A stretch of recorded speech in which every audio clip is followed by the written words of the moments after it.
ఒక సైనికుడు కదా, ఒక దేశంతో యుద్ధం ముగించుకున్న ఒక సైనికుడు తన తల్లిదండ్రుల సైనికుడు ఏమంటారంటే, అమ్మ నాన్న ఇక్కడ యుద్ధం ముగిసింది, నేను ఇంటికి వచ్చే అనుకుంటున్నా అన్నాడు.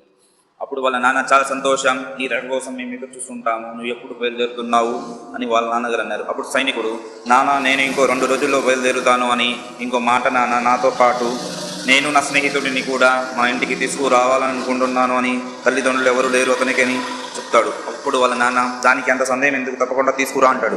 అప్పుడు సైనికుడు, నాన్న అతను ఎప్పటికీ మన ఇంట్లోనే ఉంటాడు, నన్ను ఎలా చూసుకున్నారు నా స్నేహితుడిని కూడా అలాగే చూసుకుంటారా? అప్పుడు వాళ్ళ నాన్న, మాకు నువ్వు ఒకటివే కొడుకువి, ఇక నుండి 2 కొడుకులు అని అనుకుంటాము, నిన్ను ఎలా చూసుకున్నామో అతన్ని కూడా అలాగే చూసుకుంటాము అన్నాడు. అప్పుడు సైనికుడు, నాన్న అది మొన్న జరిగిన యుద్ధంలో నా స్నేహితుడు ఒక కాలు ఒక చెయ్యిని కోల్పోయాడు. వాళ్ళ నాన్న, అవునా, మరి నీ స్నేహితుడిని ఇక సెలవుకి మన ఇంట్లోనే ఉండమని తర్వాత వెళ్ళిపోమని చెప్పు.